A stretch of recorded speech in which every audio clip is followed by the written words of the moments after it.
ആദരണീയരും ബഹുമാനീയരുമായ കേരളത്തിൻ്റെ വിവിധ പ്രദേശങ്ങളിൽ നിന്ന് ഈ പെരുമഴയത്തും ഇവിടെ എത്തി മണിക്കൂറുകൾ കാത്തുനിന്ന് എൻ്റെ പ്രിയമുള്ള സഹോദരീ സഹോദരന്മാരെ, നമ്മുടെ തൊട്ടടുത്ത സംസ്ഥാനമായ തമിഴ്നാട്ടിൽ നിന്നും ഇവിടെ എത്തിച്ചേർന്നിട്ടുള്ള പ്രിയമുള്ള DMK-യുടെ പ്രവർത്തകരെ, പത്രമാധ്യമ പ്രവർത്തകരെ, സുഹൃത്തുക്കളെ, വളരെ ഗൗരവത്തോടു കൂടി ഈ യോഗം വീക്ഷിക്കാനും കേൾക്കാനും എത്തിയവരാണ് നിങ്ങളെല്ലാവരും. ഇന്നത്തെ ദിവസം നമുക്കറിയാം, കേരളത്തിൻ്റെ 7 ജില്ലകളിൽ രാവിലെ തുടങ്ങിയ മഴയാണ്. ഈ മഴയൊക്കെ ഉണ്ടായിട്ടും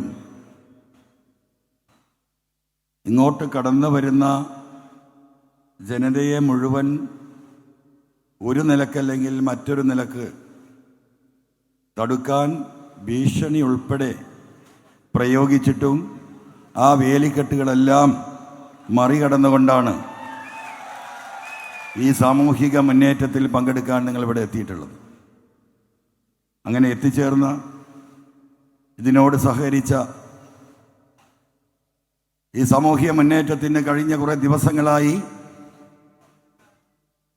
ഈ ഗവൺമെൻറ്റിനെതിരെ, ഈ ഗവൺമെൻറ്റിൻ്റെ നിലപാടുകൾക്കെതിരെ സത്യം തുറന്നു പറഞ്ഞപ്പോൾ അത് കേരളത്തിൻ്റെ 3.5 കോടി ജനങ്ങൾക്ക്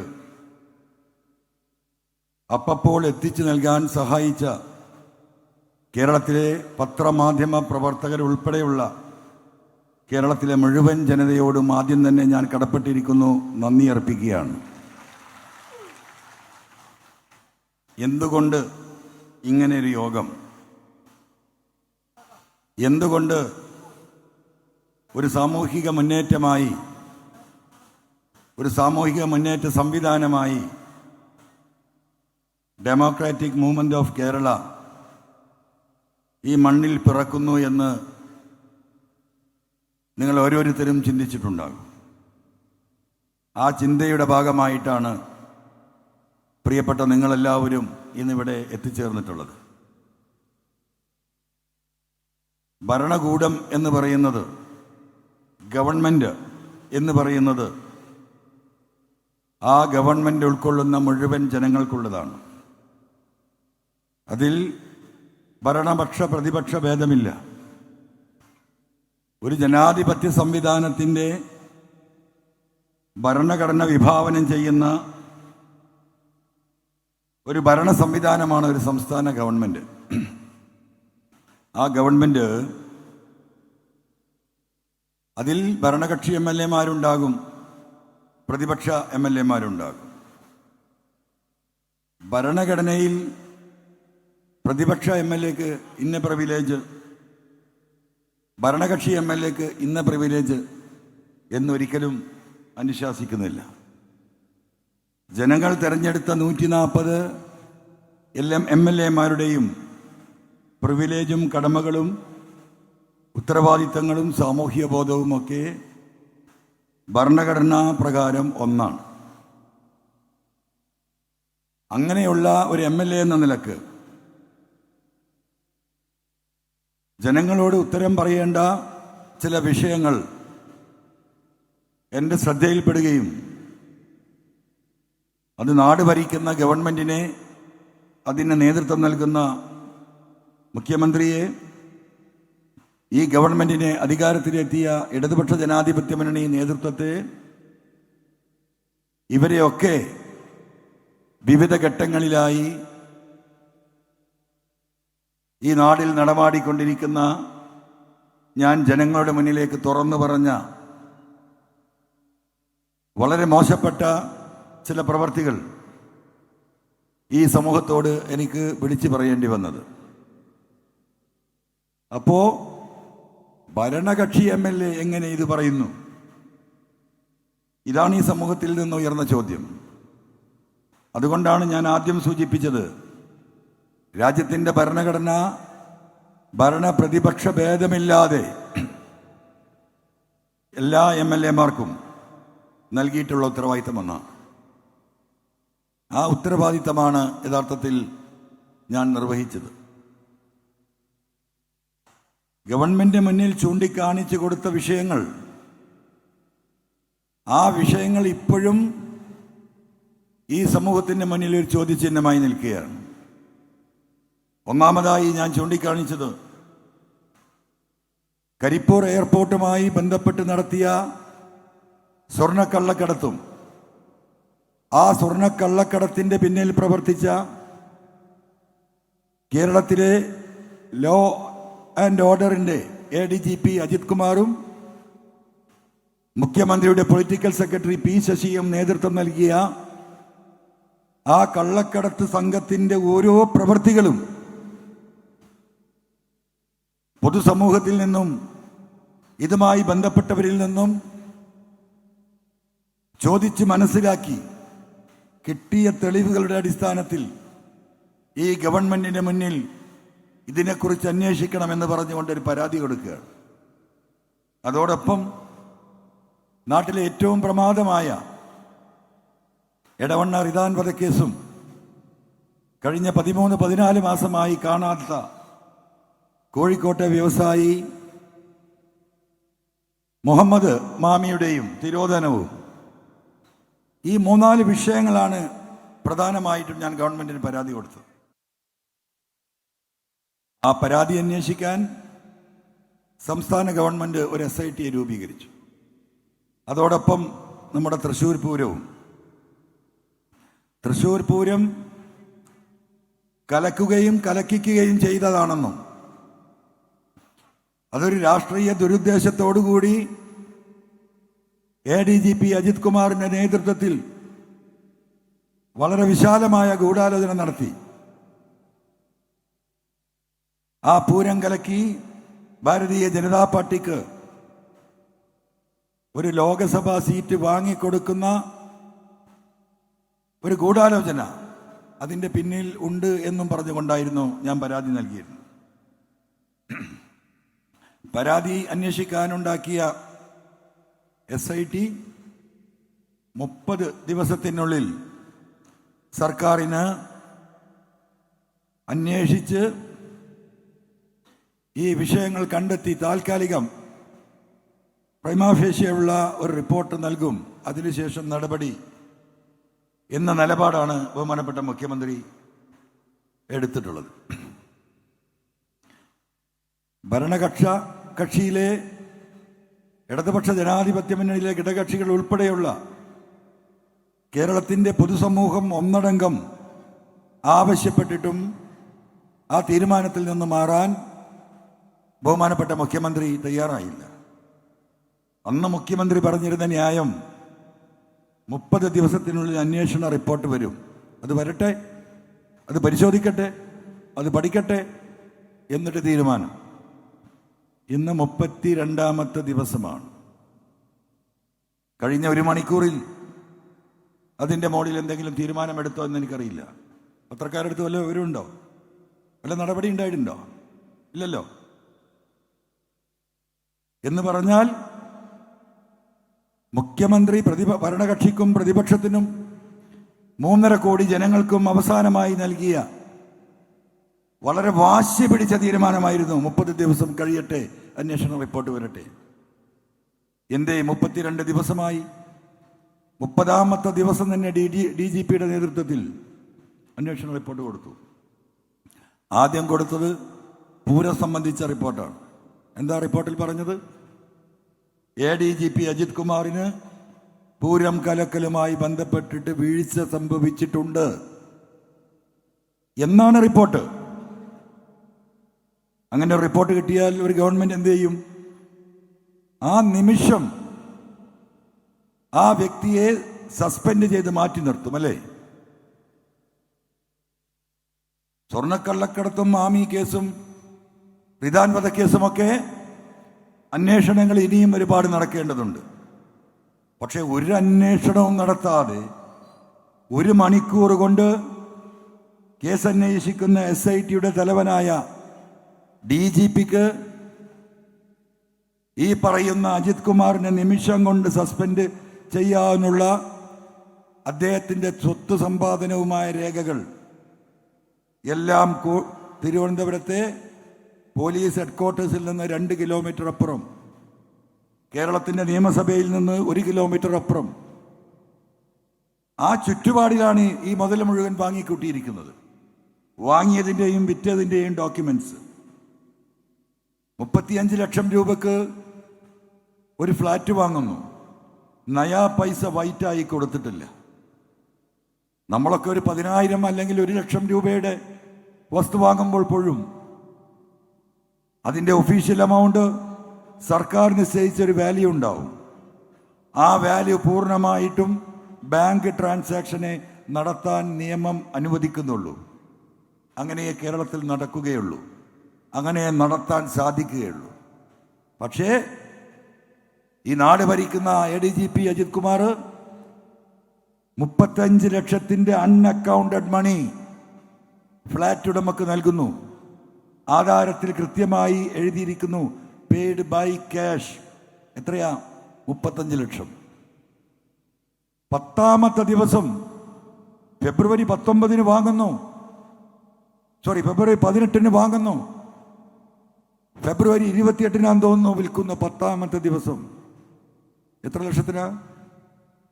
65 ലക്ഷം രൂപക്ക്. നമ്മുടെ നാട്ടിൽ നടക്കുമോ? ഒരാൾക്കും ചെയ്യാൻ കഴിയില്ല. 65 ലക്ഷം രൂപ പെയ്ഡ് ബൈ ക്യാഷ്. എന്താ അർത്ഥം? അൺഅക്കൗണ്ടഡ് മണി, കള്ളപ്പണം. വാങ്ങിയത് കള്ളപ്പണം, പിന്നെ വിറ്റതും കള്ളപ്പണത്തിന് വാങ്ങുന്നു. വിൽക്കുന്ന ആൾ വാങ്ങുന്ന കള്ളപ്പണം റിസീവ് ചെയ്യുന്നു. 100 രൂപ പോലും അക്കൗണ്ടഡ് ആയി കൊടുക്കാത്ത ഒരു ട്രാൻസാക്ഷൻ നിങ്ങൾ മനസ്സിലാക്കണം. പിന്നെ കവടിയാറിൽ വാങ്ങിയ കൊട്ടാര സമുച്ചയമായ ആ പ്രോപ്പർട്ടിയുടെ ഡീറ്റെയിൽസ്.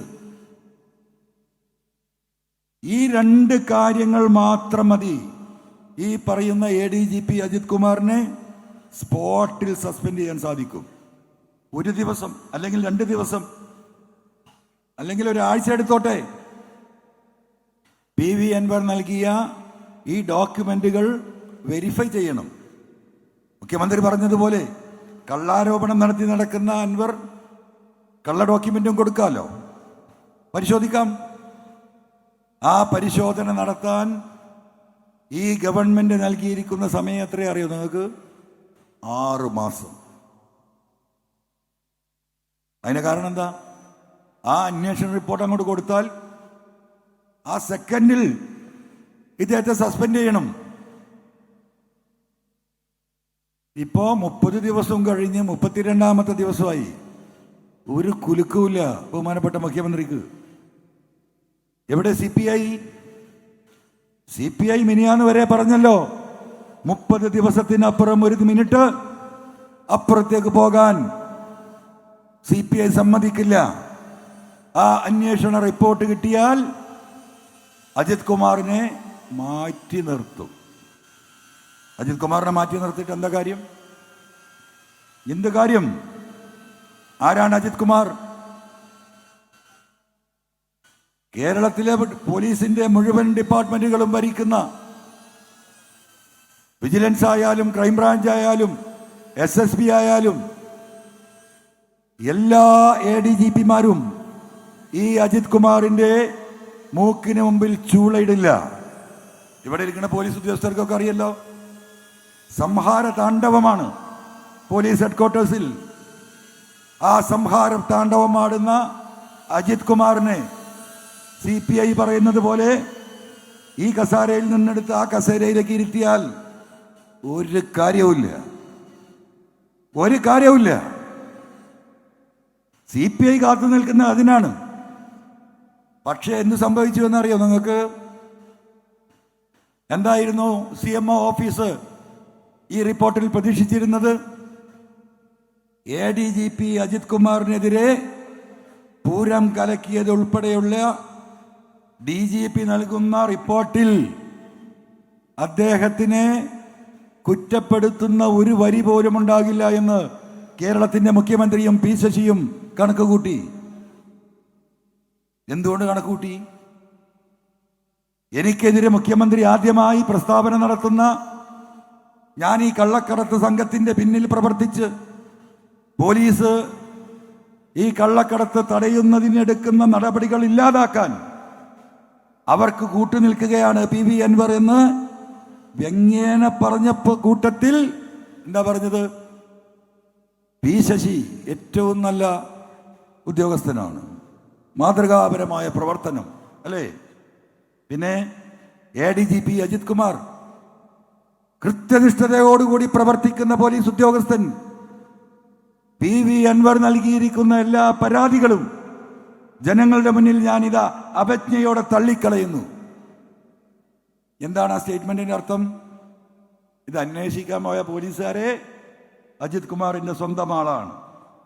അതുകൊണ്ട് റിപ്പോർട്ട് തരുമ്പോൾ സൂക്ഷിച്ചോ കേട്ടോ. അന്ന് മാധ്യമങ്ങൾ ചർച്ച ചെയ്തല്ലോ, ഇവിടെ പ്രതിപക്ഷ നേതാക്കൾ ഇവിടെ ചർച്ചയാക്കിയല്ലോ. ഒരു അന്വേഷണം നടക്കുമ്പോൾ ആ അന്വേഷണ ഉദ്യോഗസ്ഥരുടെ മനോവീര്യം കെടുത്തി അജിത് കുമാറിനെ രക്ഷപ്പെടുത്തണമെന്നൊരു മെസ്സേജ് മുഖ്യമന്ത്രി ചെയ്തത് ശരിയായില്ല എന്ന് നമ്മൾ 2 ആഴ്ച മുമ്പ് ചർച്ച ചെയ്തതാണ്. അപ്പൊ മുഖ്യമന്ത്രി എന്താ വിചാരിച്ചത്? ഇദ്ദേഹത്തിനെതിരെ ഒരു മോശപ്പെട്ട റിപ്പോർട്ട് DGP ദർവേസ് സാബ് നൽകില്ല എന്നായിരുന്നു ഇവിടെ കണക്കൂട്ടൽ. ആ കണക്കൂട്ടൽ പൊട്ടി. കാരണം എങ്ങനെ അന്വേഷിച്ചാലും ഈ പറയുന്ന അജിത് കുമാറിന്റെ ഇൻവോൾവ്മെന്റ് തൃശ്ശൂർ പൂരം കലക്കലിൽ നിന്ന് ഒഴിവാക്കാൻ കഴിയില്ല എന്ന ഉത്തമ ബോധ്യത്തിന്റെ അടിസ്ഥാനത്തിലാണ് DGP ആ റിപ്പോർട്ട് കൊടുക്കുന്നത്. അപ്പോ ഒരു തീരുമാനമില്ല. ആ റിപ്പോർട്ട് പ്രകാരം സ്ഥലം മാറ്റിയിരുത്തിയാൽ പോരാ, സസ്പെൻഡ് ചെയ്യേണ്ടി വരും. സസ്പെൻഡ് ചെയ്താൽ അജിത് കുമാറിനെ തൊട്ടാൽ, പി ശശിയെ തൊട്ടാൽ എന്ത് സംഭവിക്കും കേരളത്തിൽ എന്ന് നമുക്കറിയില്ലെങ്കിലും അതറിയുന്ന ഏക വ്യക്തി ആരാണ്? ഏക വ്യക്തി ബഹുമാനപ്പെട്ട CM ആണ്. CM മാത്രമാണ്. കേരളത്തിലെ 3.5 കോടി ജനങ്ങൾക്കും ഇപ്പോഴും ഇത് മനസ്സിലായിട്ടില്ല. അവിടെയാണ് വിഷയം. ഇപ്പൊ ഞാൻ ഇന്നലെ ഒന്ന് ചെന്നൈയിൽ പോയി. എൻ്റെ അമ്മോ, എന്തെല്ലാം പുകിലാണ്, എന്തെല്ലാം വാർത്തകളാണ്. ഞാൻ അവിടെ പോയി എന്നാൽ ശരിയാണ്. ഇന്ത്യയിലെ ഏറ്റവും ജനാധിപത്യ മതേതര സോഷ്യലിസ്റ്റ് നിലപാടുള്ള ഒരു പാർട്ടി ദ്രാവിഡ മുന്നേറ്റ കഴകം ഇന്ന് ഇന്ത്യയിൽ ഒരു സംശയവും നിങ്ങൾ കരുതണ്ട.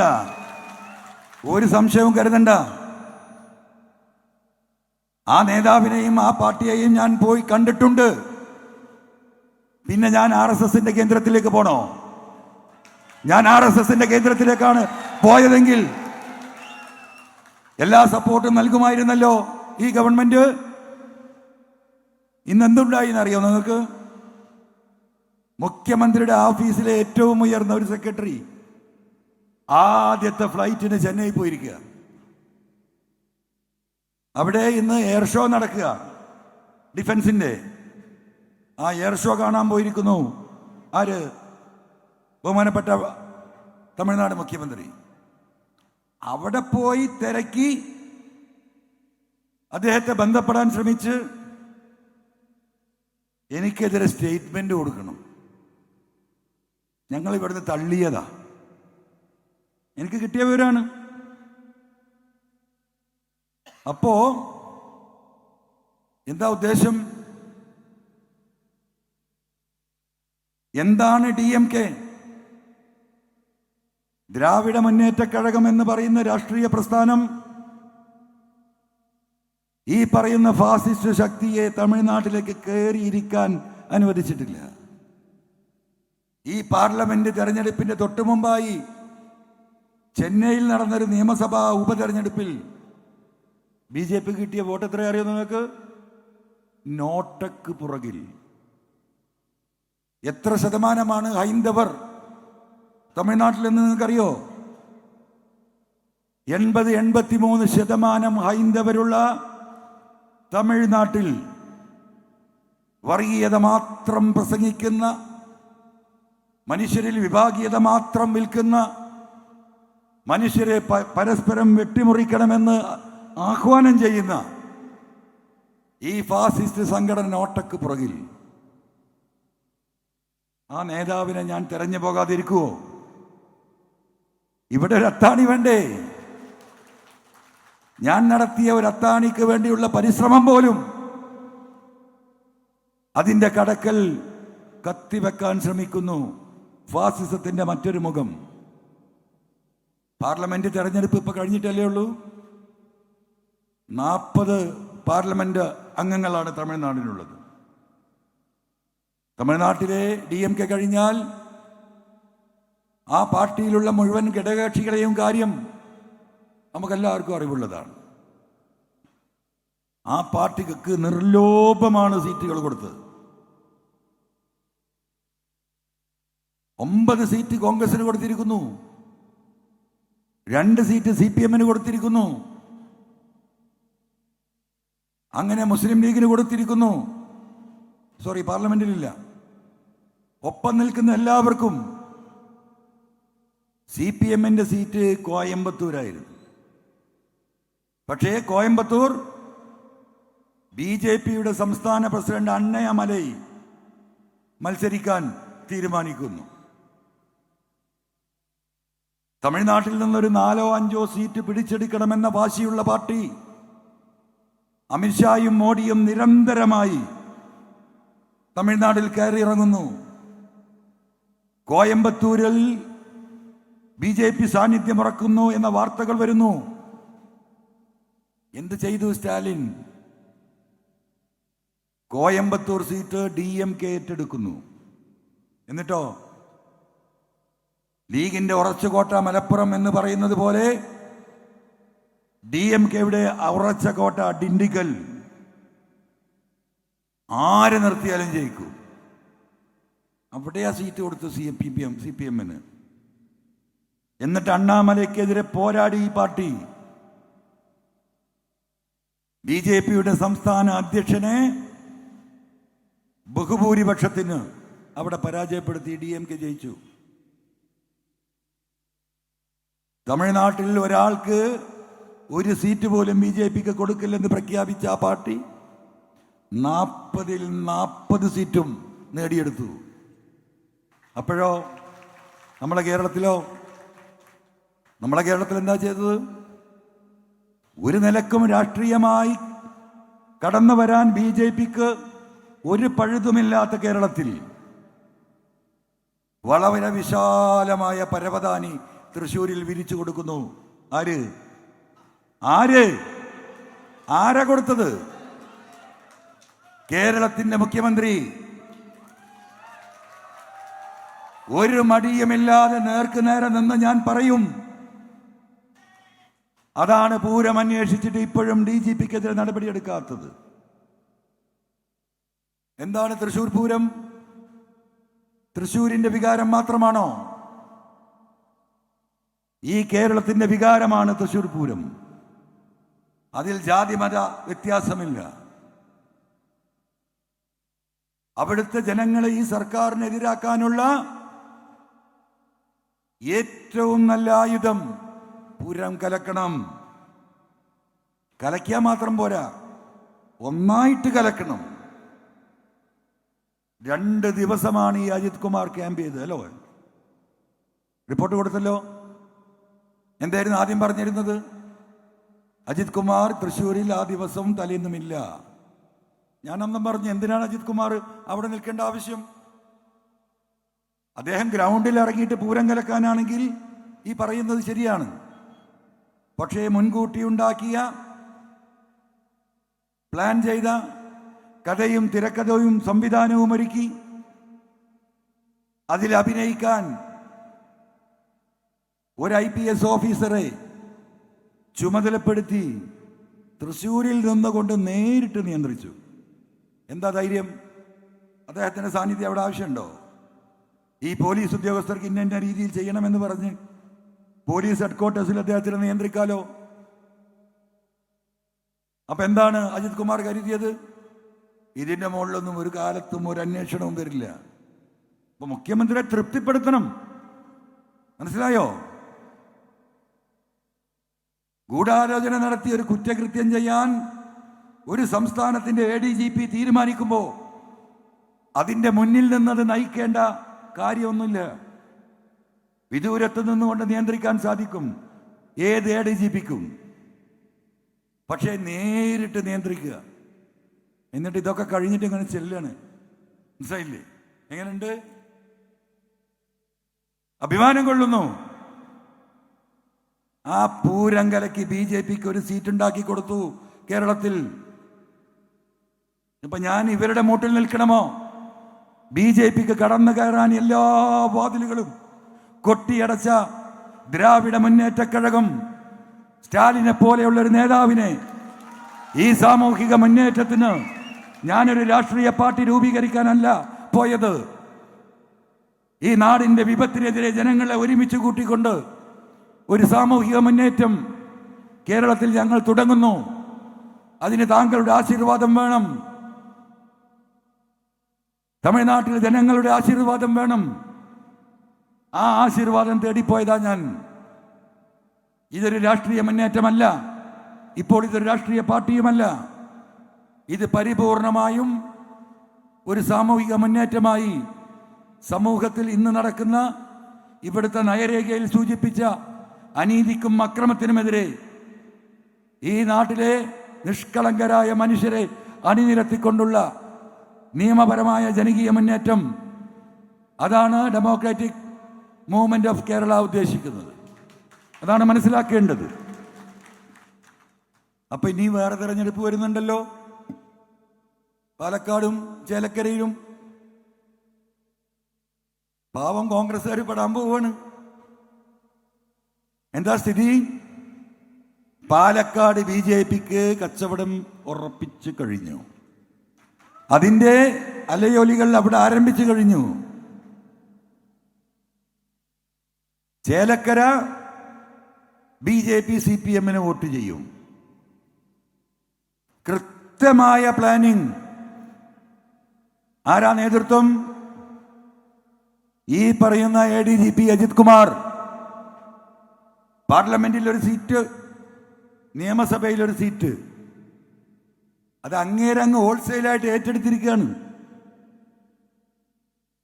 ഇതാണ് കേരളത്തിലെ രാഷ്ട്രീയ ചിത്രം. ഇതാണ് ഞാൻ ഈ പറയുന്ന നെക്സസ്. ഈ രാഷ്ട്രീയ നെക്സസ്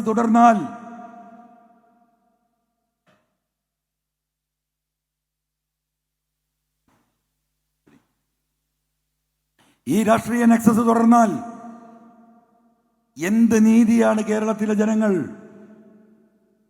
പ്രതീക്ഷിക്കുന്നത്? നമ്മളൊക്കെ പ്രതീക്ഷിക്കുന്നതിനപ്പുറമാണ് ഈ നെക്സസിന്റെ വലിപ്പം. ഇതിലെല്ലാ പാർട്ടിയിലെയും ഉന്നതരായ നേതാക്കന്മാരുടെ ചില വിഭാഗങ്ങളുണ്ട്. എന്താണ് മാമി കേസ് എവിടെയും എത്താത്തത്?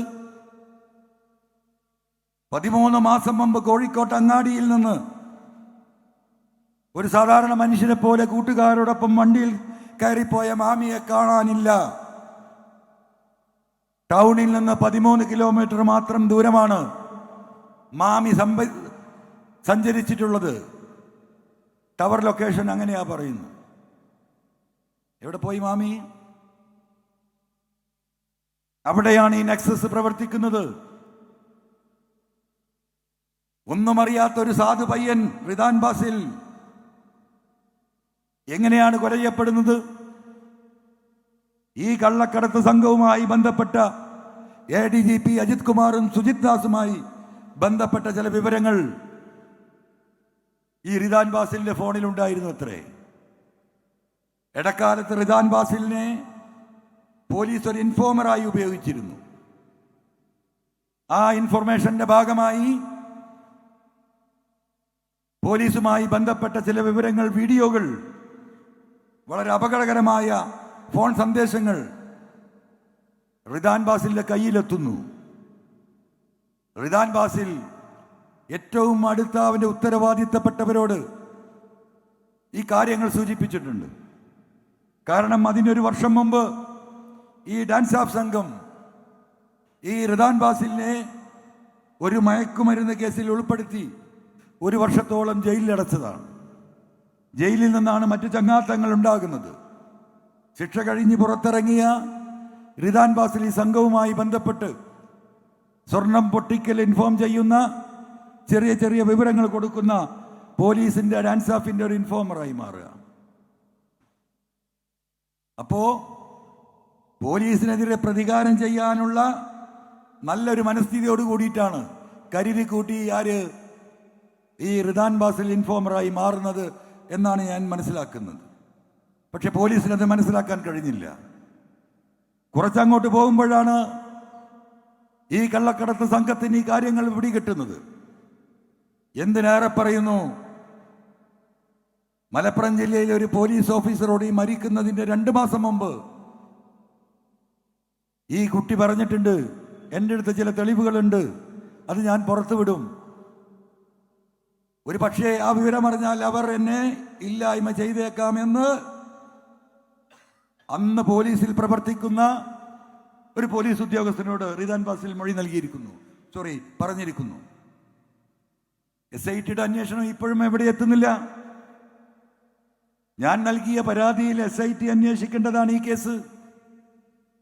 SIT അതിന്റെ ഇനീഷ്യൽ അന്വേഷണം നടക്കുന്നതിനിടക്ക് തന്നെ ഈ അന്വേഷണം മരവിപ്പിച്ച് കിട്ടാൻ എടവണ്ണ പോലീസ് ഈ കേസുള്ള മഞ്ചേരി കോടതിയിൽ വിചാരണ നിർത്തിവെക്കണമെന്നും പുനരന്വേഷണത്തിന് അവർക്ക് ഉത്തരവ് കൊടുക്കണമെന്ന് പറഞ്ഞ് അപേക്ഷ നൽകുന്നു. കോടതി ആ അപേക്ഷ അംഗീകരിക്കുന്നു. കോടതിക്ക് അങ്ങനെ ഒരു അപേക്ഷ വന്നാൽ അത് അംഗീകരിക്കുകയല്ലാതെ മാർഗമില്ല. അപ്പോ SITയിൽ നിന്ന് അത് പോയി. ഇപ്പൊ ആരാ അന്വേഷിക്കുന്നത്?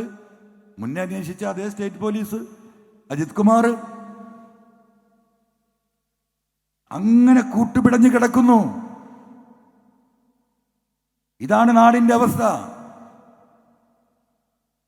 സുജിത് ദാസ് IPS മലപ്പുറം ജില്ലയിൽ SP ആയി വന്നതിന് ശേഷം ഈ മലപ്പുറം ജില്ലക്കുണ്ടായ പോലീസിൽ ഈ ഡാൻസ് ഓഫ് സംഘത്തെ ഉപയോഗിച്ചുകൊണ്ട് വലിയൊരു ക്രിമിനൽ സംഘം പോലീസിൽ രൂപപ്പെടുകയാണ്.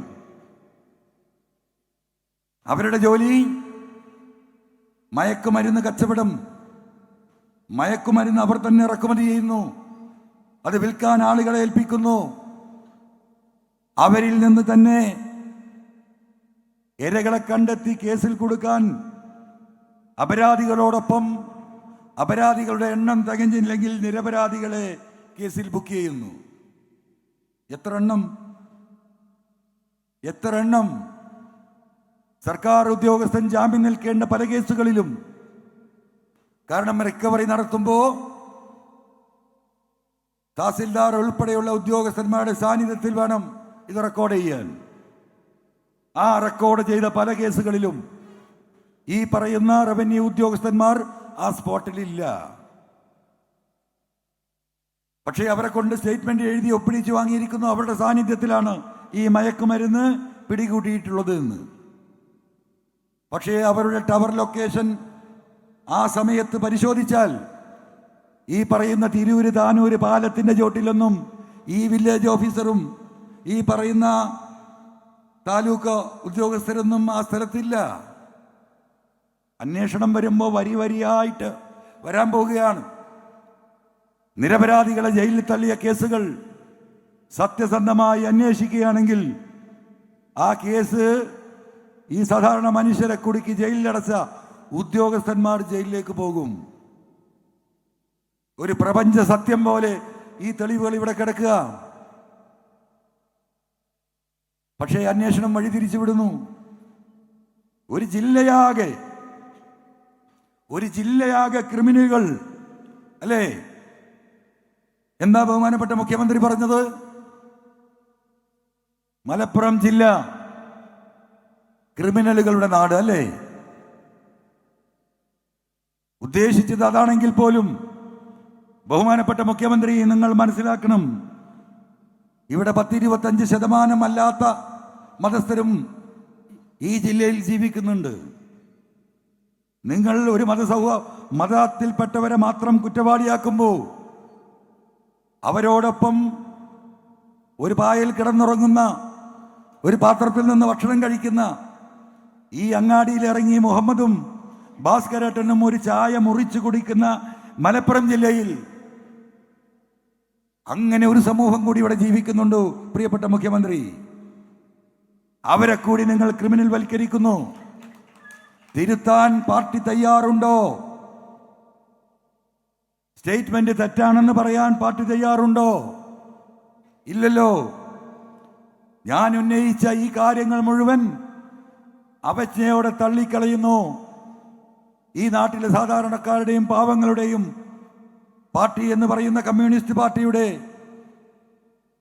ബഹുമാന്യനായ സംസ്ഥാന സെക്രട്ടറി തള്ളിക്കളയുന്നു. ഞാൻ എന്തുമായിട്ടാണ് രംഗത്തേക്ക് കടന്നു വരുന്നത്?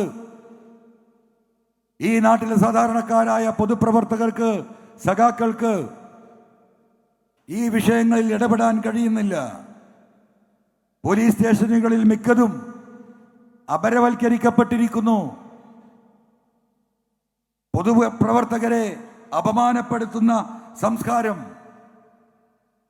അത് പോലീസ് സ്റ്റേഷനിൽ മാത്രമല്ല, വില്ലേജ് ഓഫീസിലും പഞ്ചായത്ത് ഓഫീസിലും ആശുപത്രികളിലും ഈ പറയുന്ന സർക്കാരിന്റെ സകല ഓഫീസുകളിലും പൊതുപ്രവർത്തകരെ അടുപ്പിക്കേണ്ടെന്ന കഴിഞ്ഞ 8 വർഷക്കാലത്തെ പിണറായി നയം എന്താക്കി മാറ്റി? അഴിമതിയുടെ കൂത്തരങ്ങായി മാറി കേരളത്തിന്റെ സർക്കാർ ഓഫീസുകളിൽ മിക്കതും. പണം കൊടുക്കാതെ ഒരു റെസീറ്റ് പോലും ലഭ്യമാകാത്ത അവസ്ഥയിലേക്ക് കേരളം എത്തിക്കഴിഞ്ഞു. അറസ്റ്റ് ചെയ്യപ്പെടുന്ന റവന്യൂ ഉദ്യോഗസ്ഥന്മാരിൽ നിന്ന് വിജിലൻസുകാർ തലകറങ്ങി വീഴുകയാണ്. ബെഡ് പൊക്കി നോക്കിയാൽ അതിൻ്റെ അടിയിൽ പണം, അടുക്കളയിലെ പാത്രങ്ങൾ എടുത്താൽ അതിൻ്റെ ഉള്ളിൽ ലക്ഷങ്ങൾ, അലമാര തുറന്നു നോക്കിയാൽ കോടിക്കണക്കിന് രൂപയുടെ സ്വർണ്ണാഭരണങ്ങൾ. ആരുടെ കയ്യിലാ? വില്ലേജ് ഓഫീസർമാരുടെ കയ്യിൽ. അപ്പൊ പിന്നെ അവിടുന്ന് അങ്ങോട്ട് പറയേണ്ടതുണ്ടോ? പാവപ്പെട്ട ഒരു സാധു 4 സെന്റ് ഭൂമി ഈ പറയുന്ന ലൈഫ് പദ്ധതിയിൽ 4 കൊട്ട മണ്ണിടാൻ ചെന്നാൽ ഒരു കാലത്തും പെർമിഷൻ കൊടുക്കൂല. നടന്ന് ചെരുപ്പ് ചെയ്യുക അല്ലാതെ വേറൊരു വഴിയില്ല. എന്നാലോ നിങ്ങളൊക്കെ ഈ ടാറിട്ട റോട്ടിലൂടെ പോകുമ്പോൾ 100 കണക്കിന് ഏക്കർ ഭൂമികൾ മണ്ണിട്ട് നിരത്താൻ യാതൊരു പ്രയാസവുമില്ല. നീതിപൂർവം ഭരണം നടത്തുന്ന ഈ ഗവൺമെന്റിന്റെ കീഴിൽ PV അൻവർ കത്ത് കൊടുത്തിട്ടുണ്ട് ഈ വിഷയത്തിൽ. ഒരു വട്ടമല്ല, പലവട്ടം. ഇന്നലെ പറഞ്ഞല്ലോ ഗോവിന്ദ മാഷ്, അൻവർ ഒരു കത്തും തന്നില്ല എന്ന്. ഞാൻ കഴിഞ്ഞ 1.25 മാസമായി പറഞ്ഞുകൊണ്ടിരിക്കുന്നു, AKG സെന്ററിൽ ഞാൻ കൊടുത്ത കത്തുകൾ ബൈൻഡ് ചെയ്താൽ ഒരു നോവലിനെക്കാളും ഉണ്ടാകുമെന്ന് ആവർത്തിച്ച് ഈ ഒന്നിച്ചില്ല മാസം പറഞ്ഞപ്പോഴും മാഷ് പറഞ്ഞില്ല അൻവർ ഒരു കത്തും തന്നില്ല എന്ന്. ഇപ്പതാ 2 ദിവസം മുമ്പ് പറയാ അൻവർ അങ്ങനെ ഒരു കത്തും തന്നിട്ടില്ല. ഇനിയിപ്പോ ഞാൻ എന്ത് ചെയ്യും? AKG സെന്ററിന്റെ അലമാര പോയി കുത്തി തുറന്ന് ഈ ഫയലുമായി ജനങ്ങളുടെ മുന്നിലേക്ക് വരാൻ സാധിക്കുമോ? ഒരു പരിധി വേണ്ടേ കളവ് പറയുന്നതിന്? ഞാൻ തന്നില്ലായിരുന്നെങ്കിൽ മുൻകൂട്ടി എന്തുകൊണ്ട് നിങ്ങൾ പറഞ്ഞില്ല? എന്തേ ഇപ്പൊ പറയുന്നു? അതാണ് രീതി. എനിക്ക് എൻ്റെ പ്രിയപ്പെട്ട സഖാക്കളോട് പറയാനുള്ളത്, നിങ്ങൾ മനസ്സിലാക്കണം. നിങ്ങൾക്ക് വേണ്ടി പോരാട്ടത്തിന് ഇറങ്ങിയതാ ഞാൻ. നിങ്ങളോടൊപ്പം കഴിഞ്ഞ 8 വർഷം ഞാൻ എങ്ങനെ ജീവിച്ചു എന്നറിയുന്നവരാണ് കേരളത്തിലെ ഓരോ കമ്മ്യൂണിസ്റ്റ് പ്രവർത്തകനും. ഇഞ്ചോടിഞ്ച് നിങ്ങളോടൊപ്പം നിന്ന് ആ പാർട്ടിയുടെ നിലനിൽപ്പിനും പോരാട്ടത്തിനും കലവറയില്ലാതെ പിന്തുണ നൽകി 10,000-കണക്കിന് ശത്രുക്കളെ നേടി ആ പാർട്ടിക്കൊപ്പം നിന്നവരാണ് PV അൻവർ. എന്റെ സ്വാർത്ഥമായ ഒരു കാര്യത്തിന് കേരളത്തിലെ ഏതെങ്കിലും ഒരു വില്ലേജ് ഓഫീസറെ PV അൻവറിന്റെ കാര്യത്തിന് PV അൻവർ വിളിച്ചു എന്ന് ഏതെങ്കിലും ഒരു വില്ലേജ് ഓഫീസർ സാക്ഷ്യപ്പെടുത്താൻ തയ്യാറുണ്ടെങ്കിൽ നിങ്ങൾ അന്വേഷിക്കണം സഖാക്കളെ. നിങ്ങൾ ഈ സമൂഹത്തിൽ അനുഭവിക്കുന്ന ഈ പ്രയാസങ്ങൾ, അതിന് മറുപടിയില്ലാതെ, അതിന് പരിഹാരമില്ലാത്ത നിലപാടുകൾ ഈ പാർട്ടി സ്വീകരിച്ചപ്പോൾ, ഈ ഗവൺമെന്റ് സ്വീകരിച്ചപ്പോൾ, പാർട്ടിയുടെ സീമകൾ ലംഘിച്ചുകൊണ്ട് ഈ നാട്ടിലെ ജനങ്ങളോട് വിളിച്ചു പറയേണ്ടി വന്ന ഗതികേടിന്റെ ഉടമയാണ് പി വി അൻവർ. ആ അൻവറിനെയാണ് ഈ പറയുന്ന മുഖ്യമന്ത്രിയും ഈ പറയുന്ന പാർട്ടി സെക്രട്ടറിയും പടിക്ക് പുറത്താക്കിയത്. പാർട്ടി പറഞ്ഞതനുസരിച്ചില്ല. പാർട്ടി പറഞ്ഞതെന്താ അനുസരിക്കാത്തത്? ഞാൻ പരസ്യ പ്രസ്താവനകൾ നടത്തിയപ്പോൾ പാർട്ടി നിർത്തണമെന്ന് അഭ്യർത്ഥിച്ചു. ഞാൻ നിർത്തിയല്ലോ. ഞാൻ ഫേസ്ബുക്കിൽ പോസ്റ്റ് ഇട്ടു, പാർട്ടിക്ക് ഞാൻ കീഴ്പ്പെടുന്നു, പൊതുവായിട്ടുള്ള ഒരു പ്രസ്താവനയും ഞാൻ നടത്തില്ല. പക്ഷെ ഒറ്റക്കാര്യം, ഞാൻ നൽകിയ പരാതികൾ സത്യസന്ധമായി അന്വേഷിക്കണം. ആ അന്വേഷണത്തിന്റെ ഉത്തരവാദിത്തം പാർട്ടി ഏറ്റെടുക്കുമെന്ന കണ്ടീഷനിൽ ഞാൻ നിർത്തി. എന്തു സംഭവിച്ചു? രണ്ടാമത്തെ ദിവസം കേരളത്തിന്റെ മുഖ്യമന്ത്രി പത്രക്കാരോട് പറഞ്ഞതെന്താ? ഈ കള്ളക്കടത്ത് സംഘത്തിന് സഹായം നൽകുന്ന ചില ആളുകൾ ഈ പോലീസിനെതിരെ ഉന്നയിച്ച ആരോപണങ്ങൾക്ക് പിന്നിലുണ്ടോ എന്ന് പരിശോധിക്കൂ. അപ്പൊ പത്രക്കാർ ചോദിച്ചു, അല്ലേ? നിങ്ങളല്ല ചോദിച്ചത്, അതാരാ? പി വി അൻവറാണോ? എന്താ മറുപടി? എനക്കറിയില്ല. അത് നിങ്ങൾ പറഞ്ഞോ? എന്താ അർത്ഥം? എന്താണ് അർത്ഥം സഖാക്കളെ? പി വി അൻവർ ഈ കൊള്ള സംഘത്തിന്റെ പിന്നിൽ അല്ലേ? ഈ സംഘത്തിനല്ല, മറ്റൊരു സംഘത്തിന്റെ പിന്നിൽ. ആ സംഘത്തലവൻ പി വി അൻവർ കഴിഞ്ഞോ? പിന്നെന്താ പറഞ്ഞത്? ഗവർണർ ഒരു കത്ത് നൽകിയിട്ടുണ്ട് അൻവറിനെ പറ്റി അന്വേഷിക്കാൻ. പേടിപ്പിക്കുക അല്ലേ? ഗവർണർ ഓഫീസുമായി ഞാൻ ബന്ധപ്പെട്ടു. ഗവർണർ അങ്ങനെ ഒരു പരാതി നൽകിയിട്ടില്ല. ഗവർണർ നൽകിയ പരാതി പി വി അൻവർ പറഞ്ഞ ഫോൺ ചോർത്തൽ അന്വേഷിക്കണം, അല്ലാതെ പി വി അൻവറിനെ അന്വേഷിക്കാനല്ല പറഞ്ഞത്. ഇപ്പൊ എന്താ ചെയ്തത്? ഇവിടുത്തെ SOGയുടെ ഫോൺ ഇന്റർപ്രറ്റേഷൻ സംവിധാനം ഉപയോഗിച്ചുകൊണ്ട് അജിത് ദാസും ADGP അജിത് കുമാറും കൊച്ചിയിലും അരീക്കോട്ടും ഉള്ള ഈ സംവിധാനം ഉപയോഗപ്പെടുത്തിക്കൊണ്ട് കേരളത്തിലെ പ്രമുഖന്മാരുടെയും മന്ത്രിമാരുടെയും പൊതുപ്രവർത്തകരുടെയും വാർത്താമാധ്യമങ്ങളുടെയും ഫോണുകൾ ചോർത്തിയിട്ടുണ്ട് എന്ന് കേൾക്കുന്നു. അവിടെ ജോലി ചെയ്യുന്നവർ ഇന്ന ആളുകളാണ്. അവരിൽ ഈ മെസ്സേജ് കൈമാറുന്നത് ഇന്ന ആളാണ്. പേരടക്കം പെൻ നമ്പർ അടക്കം എഴുതി കേരളത്തിന്റെ മുഖ്യമന്ത്രിക്ക് കൊടുത്തു. അതിനെക്കുറിച്ച് അന്വേഷണമല്ല. ഇപ്പൊ ആ പരാതി കൊടുത്ത അൻവറിന്റെ പേരിൽ ഫോൺ ചോർത്തിയതിന് മഞ്ചേരി പോലീസിൽ പരാതി. എത്ര കേസുകൾ? ഇനി എത്ര എണ്ണം വരും? വരട്ടെ. ഒരൊറ്റ കാര്യമേ ഞാൻ വിശദീകരിക്കുന്നില്ല. നിങ്ങൾക്കെല്ലാം അറിയുന്ന കാര്യങ്ങളാണ്. മണിക്കൂറുകൾ സംസാരിക്കാൻ ഞാൻ എഴുതി കൊടുത്തിട്ടുണ്ട്. പക്ഷേ ഞാൻ അതിലേക്ക് ഇപ്പൊ കിടക്കുന്നില്ല. നമ്മൾ ഉദ്ദേശിച്ച നയരേഖ നിങ്ങളുടെ മുന്നിൽ ഈ സാമൂഹിക മുന്നേറ്റത്തിന് കേരളത്തിന്റെ ജനങ്ങളുടെ മുന്നിലേക്ക് നമ്മളിത് കൊടുത്തിരിക്കുകയാണ്. നിങ്ങളാണ് ഇനി അത് പരിശോധിക്കേണ്ടത്. അതിൽ മാറ്റങ്ങൾ വരുത്തേണ്ടതുണ്ട്. പോലീസിൽ കടന്നു വന്നിട്ടുള്ള ഈ പക്ഷപാതിത്വം ഇവിടെ അവസാനിപ്പിക്കേണ്ടതുണ്ട്. അതിന് നിയമ പരിരക്ഷ നൽകണം എന്നാണ് നമ്മൾ ചൂണ്ടിക്കാണിച്ച പ്രധാനമായ ഒരു വിഷയം. രാജ്യത്തിന്റെ ഭരണഘടന എല്ലാ പൗരന്മാർക്കും നൽകുന്ന എല്ലാ അവകാശങ്ങളിലും ഒരു വിഭാഗത്തെ മാത്രം അപരവൽക്കരിക്കുന്ന ഈ നടപടി അത് കൈകാര്യം ചെയ്യാൻ നിയമം കൊണ്ടുവരണം എന്ന് നമ്മൾ നയരേഖയിൽ പറയുന്നു. നിങ്ങൾ പരിശോധിക്കണം. മറ്റൊരു കാര്യം എന്താണ്? പ്രധാനമായിട്ടും ഈ പറയുന്ന മലയോര മേഖലയിലെ വന്യജീവി ആക്രമണങ്ങളുടെ ഫലമായി ജനങ്ങൾ അനുഭവിക്കുന്ന ദുരന്തങ്ങൾക്കൊരു പരിഹാരമുണ്ടാക്കാൻ ഒട്ടനവധി കാര്യങ്ങൾ നമ്മൾ നിർദ്ദേശിക്കുന്നു. പക്ഷേ ഈ മലബാരത്തിൽ മുഴുവൻ ജനങ്ങൾ ഇറങ്ങിപ്പോകണമെന്ന് ആഗ്രഹിക്കുന്ന പശ്ചിമഘട്ടത്തിന്റെ ജനവിസ്തൃതി, ഭൂവിസ്തൃതി വർദ്ധിക്കണമെന്ന് ആഗ്രഹിക്കുന്ന ലോകത്തെ പല സംഘടനകളുമുണ്ട്. എന്താണ് അവർക്ക് പശ്ചിമഘട്ടത്തിന്റെ വിസ്തൃതി വർദ്ധിപ്പിക്കേണ്ടതിന്റെ ആവശ്യം? നമുക്കറിയാം, ആഗോളതാപനം, ചൂട് വർദ്ധിക്കുകയാണ് ഭൂമിയിൽ. 1/2 ഡിഗ്രി കൂടി ചൂട് വർദ്ധിച്ചാൽ ലോകത്തിലെ ഐസ് മലകൾ ഉരുകുമെന്നും ആ ഐസ് മലകൾ ഉരുകി വെള്ളമായി കടലിലെത്തിയാൽ ഇന്നത്തെ സീ ലെവലിൽ നിന്നും 1 മീറ്റർ 1.5 മീറ്റർ ഉയരം മാത്രമുള്ള ഭൂപ്രദേശങ്ങൾ മുഴുവൻ വെള്ളത്തിൽ അടിയാകുന്ന അവസ്ഥാവിശേഷത്തിലേക്ക് ലോകം നീങ്ങുകയാണ്. അപ്പോ ഇവിടെ ചൂട് നിയന്ത്രിക്കേണ്ടതുണ്ട്. ആ ചൂട് നിയന്ത്രിക്കുന്നതിൽ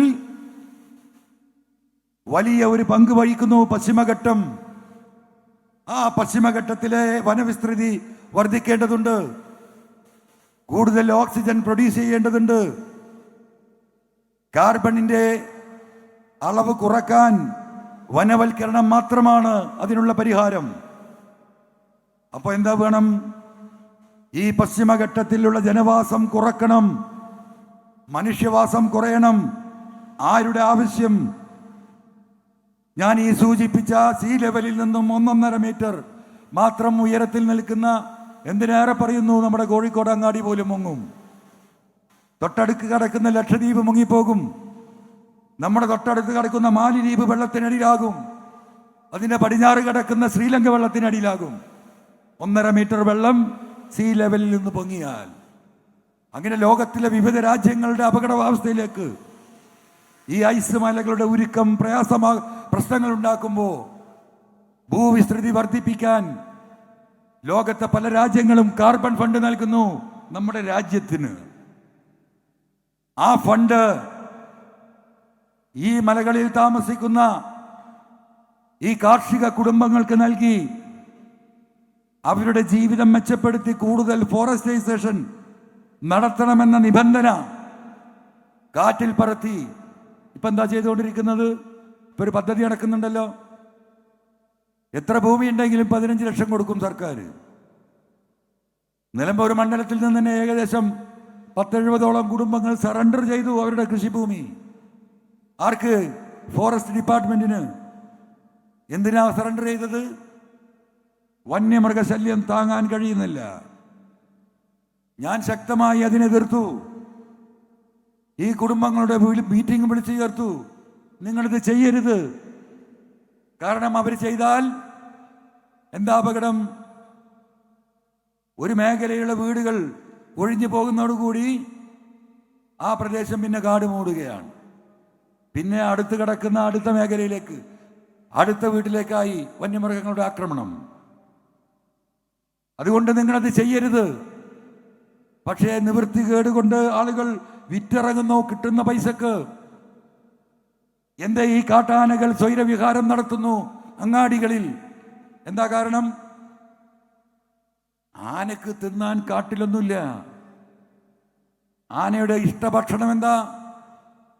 മുളയാണ്. സ്ഥിരമായി ഗൂഡല്ലൂരിലേക്കും പന്തല്ലൂരിലേക്കും ഗുണ്ടൽപേട്ടിലേക്കൊക്കെ യാത്ര ചെയ്യുന്ന സ്ഥിരം കച്ചവടക്കാരായ ആളുകൾ ഇവിടെ ഉണ്ടല്ലോ. നിങ്ങളൊന്ന് ഓർത്തു നോക്കൂ.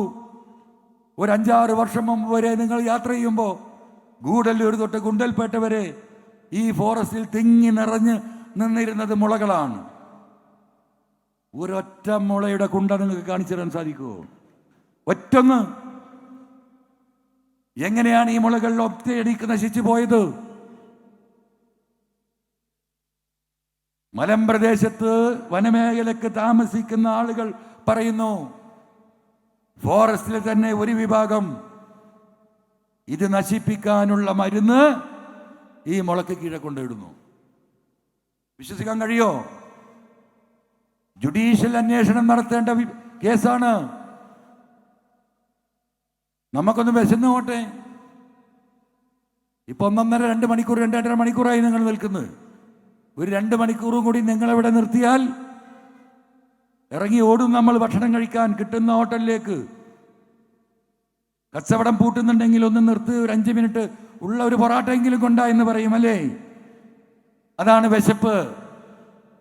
ആനയെപ്പോടെയുള്ള ഒരു വന്യമൃഗത്തിന് വിശന്നാൽ എന്ത് ചെയ്യും? ഭക്ഷണം തേടി വരുന്നു ആനകൾ പച്ചപ്പുള്ള പ്രദേശങ്ങളിലേക്ക്. ആരാണ് ഉത്തരവാദി? ഈ ഗവൺമെന്റും ഈ ഫോറസ്റ്റ് ഉദ്യോഗസ്ഥന്മാരും. എന്താ സർക്കാരിന്റെ നിലപാട്? ചവിട്ടിക്കൊന്ന 10 ലക്ഷം കൊടുക്കും. കുടിക്കാൻ വെള്ളമില്ല കാടുകളിൽ മൃഗങ്ങൾക്ക്. കാടുകളിൽ ഉണ്ടായിരുന്ന സ്വാഭാവിക കുളങ്ങൾ മുഴുവൻ മൂടിപ്പോയി, മറ്റൊരു നിലക്ക് മൂടപ്പെട്ടു എന്നും പറയുന്നു. ഇപ്പൊ ഫോറസ്റ്റിന്റെ പണി എന്താ? കാടുകൾക്കുള്ളിൽ 2-3 കിലോമീറ്റർ അപ്പുറത്തുണ്ടായിരുന്ന കുളങ്ങൾ പാടെ മൂടിപ്പോയി. മനുഷ്യവാസ പ്രദേശത്തിന് മീറ്ററുകൾക്കപ്പുറം ഫോറസ്റ്റ് ഡിപ്പാർട്ട്മെന്റ് കുളം കുത്തുന്നു. പോത്തുകല്ലിൽ ഞാൻ നേരെ പോയി തടുത്തു. ഇന്നലെ ചാലിയാറിൽ നിന്ന് ഫോൺ വരുന്നു. എൻ്റെ മണ്ഡലമല്ല, അങ്ങാടിക്ക് സമീപം ഫോറസ്റ്റ് കുളം കുഴിക്കുന്നു. പോയി തടുക്കാൻ പറഞ്ഞു ജനങ്ങളോട്. അപ്പൊ വന്യജീവികളെ മനുഷ്യവാസ പ്രദേശത്തേക്ക് ആകർഷിക്കുന്ന നിലപാട് എന്തിനാ? ജനം ഇത് വിട്ടുപോകണം. മറ്റൊരു ഞെട്ടിപ്പിക്കുന്ന കാര്യം കൂടി കേൾക്കുന്നു ഈ പ്രദേശത്തുനിന്ന്. എന്താ അറിയാം നിങ്ങൾക്ക്? കൂട് വെച്ച് പിടിക്കുന്ന ഈ പറയുന്ന പുലിയും കരടിയും ഈ വന്യമൃഗങ്ങളെയും രാത്രിയുടെ അന്ത്യയാമങ്ങളിൽ ഫോറസ്റ്റിന്റെ വണ്ടിയിൽ കയറ്റി മനുഷ്യവാസ പ്രദേശങ്ങളിൽ കൊടുന്ന് തുറന്നു വിടുന്നു ഈ ഉദ്യോഗസ്ഥർ എന്ന് പറയപ്പെടുന്നു. ഈ പ്രദേശ ജനങ്ങൾ സാക്ഷ്യപ്പെടുത്തുന്നു. എത്രമാത്രം ഭീകരമാണ് ഈ കാര്യങ്ങൾ എന്ന് ആലോചിക്കണം. എന്താ ഗവൺമെന്റ് ഇടപെടാത്തത്? ബഹുമാനപ്പെട്ട മന്ത്രിയോട് ഈ കാര്യങ്ങൾ ഒരു ഘട്ടത്തിൽ ഞാൻ സൂചിപ്പിച്ചു. നിങ്ങൾക്ക് ഭ്രാന്താണെന്ന് പറഞ്ഞു. കാടെന്താ, നാടെന്താ, വീടെന്താ എന്നറിയാത്ത, അവിടെ ഒന്ന് പോയി നോക്കാൻ ശാരീരികമായ ശേഷിയില്ലാത്ത ഘടകകക്ഷി എന്നതിൻ്റെ പേരിൽ ഓരോ മന്ത്രിമാരെ ഈ നാട്ടിലെ ജനം തലയിലേറ്റേണ്ട ഗതികേടിൽ കേരളം നിൽക്കുന്നു. അതിന്റെ ദുരന്തം മുഴുവൻ ഈ പറയുന്ന ജനം അനുഭവിക്കുന്നു. വിശ്വസിക്കാൻ കഴിയുന്നുണ്ടോ നിങ്ങൾക്ക്? സ്വാഭാവികമായി പുലികൾ ഇറങ്ങി വരുന്നു, കരടികൾ ഇറങ്ങി വരുന്നു. എന്തേ? കഴിക്കാനൊന്നുമില്ല. ഈ പുലിയുടെയും ഈ പറയുന്ന വന്യമൃഗങ്ങളുടെയും ഭക്ഷണം മാംസമാണ്. മാനുകളും കാട്ടാടുകളും കുറിയാടുകളുമൊക്കെയാണ് ഇവരുടെ ഭക്ഷണം. അത് നമ്മുടെ കാട്ടിൽ അന്യം നിന്ന് പോകുന്നു. എന്താ കാരണം? അവർക്ക് തിന്നാനുള്ള പ്രത്യുൽപാദനപരമായിട്ടുള്ള ഓരോ മരങ്ങളും ചെടികളും നട്ടുപിടിപ്പിക്കുന്നില്ല. കാട് വരളുന്നു. അപ്പോ പ്രകൃതി സൃഷ്ടിച്ചു വെച്ച ആവാസ വ്യവസ്ഥക്ക് തുരങ്കം വെക്കുന്നു. ആവാസ വ്യവസ്ഥയുടെ പേരിൽ ഈ നാട്ടിലെ സാധാരണക്കാരായ സാധുക്കളായ മനുഷ്യർ ചവിട്ടി അരക്കപ്പെടുന്നു. ഭക്ഷണം കിട്ടാത്ത പുലിയും കരടിയും സിംഹവും മനുഷ്യനെ ഭക്ഷണമാക്കുന്ന അവസ്ഥയിലേക്ക് കേരളം മാറിക്കൊണ്ടിരിക്കുമ്പോഴും കുലുങ്ങാത്ത ഭരണവും പതറാത്ത മന്ത്രിമാരുമുള്ള നാടായി കേരളം മാറുകയാണ്. ഇവിടെയാണ് പ്രതിരോധമുയരേണ്ടത് ജനങ്ങളുടെ. ആ പ്രതിരോധത്തിലൂടെയല്ലാതെ മഞ്ചേരി അങ്ങാടിയിൽ ആന വരും, എഴുതി വെച്ചോളൂ. മഞ്ചേരിക്കാർക്കൊരു ധാരണ ഉണ്ടാവും, മഞ്ചേരി അല്ലേ, ഒന്നും നിങ്ങൾ കരുതണ്ട.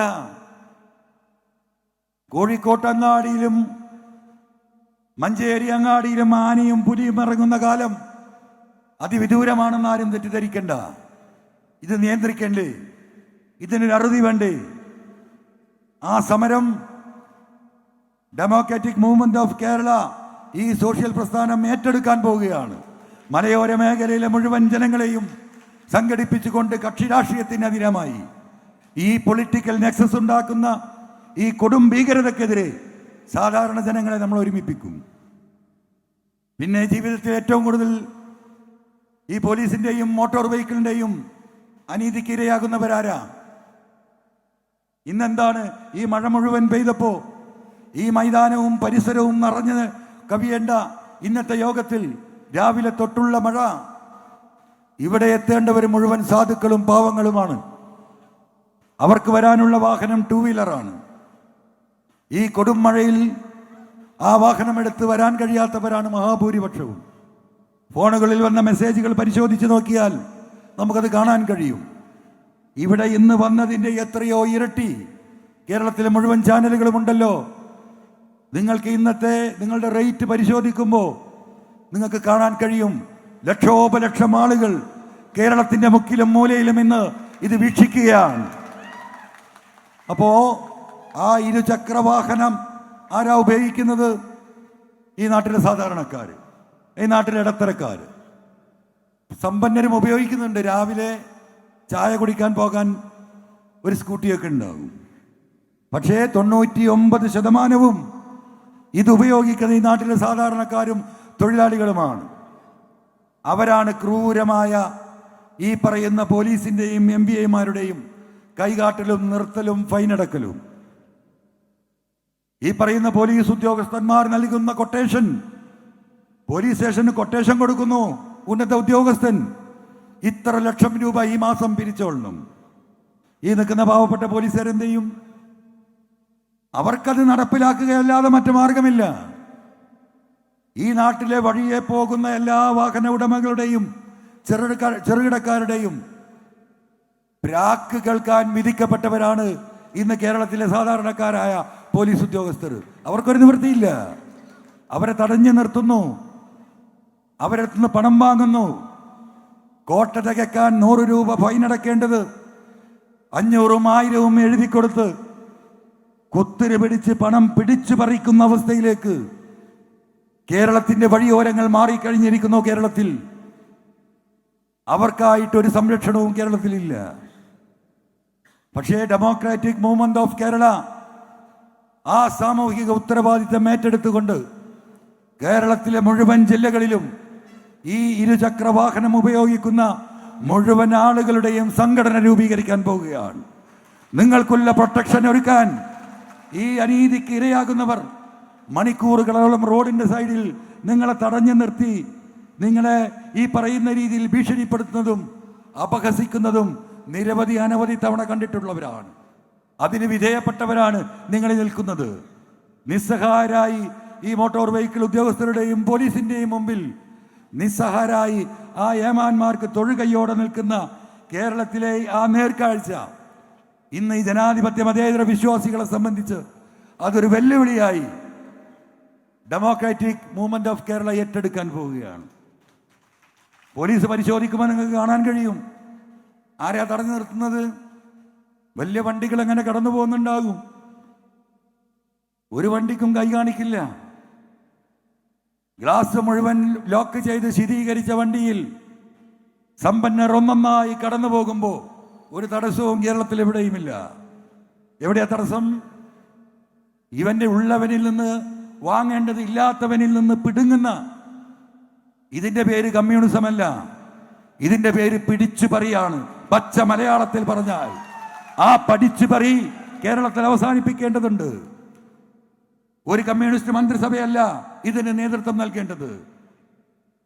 പിടിച്ചു പറിക്ക് പരിശീലനം നൽകുന്ന പോലീസായി കേരളത്തിലെ പോലീസ് മാറുന്നുണ്ടെങ്കിൽ അതിനെ നേരിടാൻ തന്നെയാണ്, നിയമപരമായി പ്രതിരോധം തീർക്കാൻ തന്നെയാണ് ഈ പറയുന്ന ഡെമോക്രാറ്റിക് മൂവ്മെന്റ് ഓഫ് കേരള ഉദ്ദേശിക്കുന്നത്.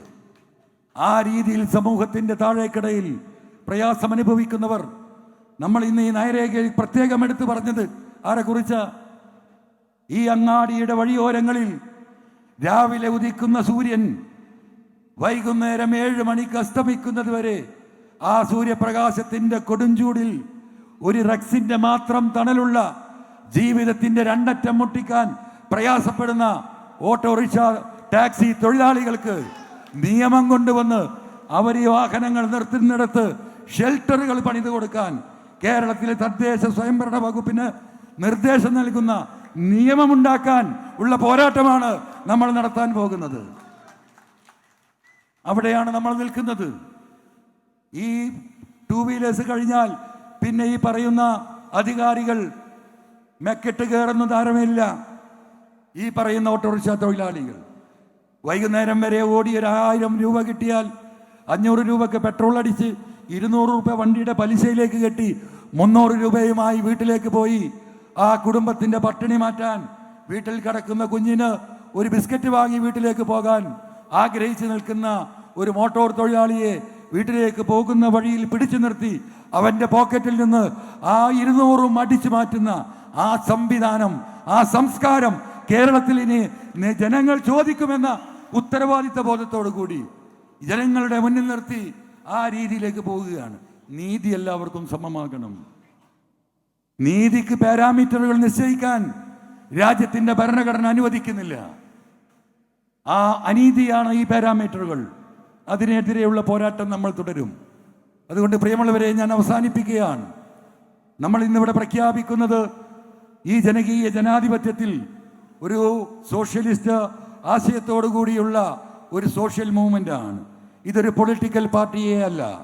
ഇത് പൊളിറ്റിക്കൽ പാർട്ടിയാണ് എന്ന് വരുത്തി തീർക്കാൻ ഇപ്പോൾ ശ്രമം നടക്കുന്നുണ്ട്. പൊളിറ്റിക്കൽ പാർട്ടി ആവശ്യമായിരുന്ന സമയത്ത് ഈ സാമൂഹിക മുന്നേറ്റത്തിന്റെ ഭാഗമായി ഏതെങ്കിലും ഒരു കാലത്ത് അങ്ങനെ വരുന്നുണ്ടെങ്കിൽ അത് അന്നാലോചിക്കാമെന്നല്ലാതെ ഇന്ന് അങ്ങനെ ഒരു ഉദ്ദേശം ഇതിനില്ല. ഈ ജനങ്ങളുടെ അടിസ്ഥാന വിഷയങ്ങളുമായി ഏറ്റെടുത്ത് മുന്നോട്ട് പോകും.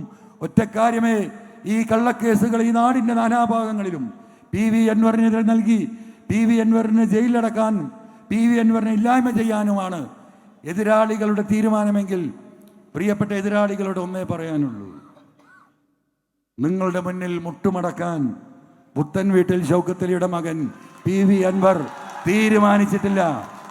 കേരളത്തിലെ ലക്ഷോപലക്ഷം വരുന്ന ഈ സാധാരണക്കാരായ ജനങ്ങൾക്ക് വേണ്ടി ഈ പോരാട്ടം PV അൻവർ തുടരുക തന്നെ ചെയ്യും. ഈ മണ്ണിൽ മരിച്ചു വീഴാനാണ് എൻ്റെ വിധിയെങ്കിൽ ആ വിധി സന്തോഷപൂർവം ഈ ജനങ്ങൾക്ക് വേണ്ടി ഏറ്റെടുക്കുമെന്ന് ഈ 10,000ങ്ങളെ സാക്ഷി നിർത്തിക്കൊണ്ട് കേരളത്തിന്റെ മുഴുവൻ ജനങ്ങൾക്കും വാക്ക് നൽകിക്കൊണ്ട് ഈ മുന്നേറ്റം, ഈ സോഷ്യൽ മുന്നേറ്റം മുന്നോട്ട് കൊണ്ടുപോകാൻ വരും നാളുകളിൽ കേരളത്തിന്റെ യുവാക്കൾ, കേരളത്തിന്റെ സാമൂഹിക പ്രവർത്തകർ, ഈ നാടിന്റെ ജനാധിപത്യ മതേതര സോഷ്യലിസ്റ്റ് ചിന്താഗതിയുള്ള എല്ലാ മനുഷ്യരും രാഷ്ട്രീയത്തിനപ്പുറം രാഷ്ട്രീയമില്ലാത്തൊരു പോരാട്ടത്തിന് നിങ്ങൾ എന്നെ സഹായിക്കണമെന്ന് സ്നേഹപൂർവ്വം അഭ്യർത്ഥിച്ചുകൊണ്ട് നാടിന്റെ നാനാഭാഗത്തു നിന്നും ഇവിടെ എത്തി ഈ കാലാവസ്ഥയുടെ പ്രതിസന്ധിയിലും ഈ കോരിച്ചെറിയുന്ന മഴയത്തും മുട്ടിനറ്റം ചളിയിലും ഇവിടെ എത്തിയ കേരളത്തിലെ മുഴുവൻ ജനങ്ങൾക്കും തമിഴ്നാട്ടിലെത്തിയ DMK-യുടെ പ്രവർത്തകർക്കും ഹൃദയത്തിന്റെ ഭാഷയിൽ 1000 നന്ദി അർപ്പിച്ചുകൊണ്ട് നിങ്ങളോടുള്ള കടപ്പാടും നന്ദിയും സ്നേഹവും ബഹുമാനവും ആദരങ്ങളും അർപ്പിച്ചുകൊണ്ട് ഞാൻ നിർത്തുന്നു. ജയ് ഹിന്ദ്.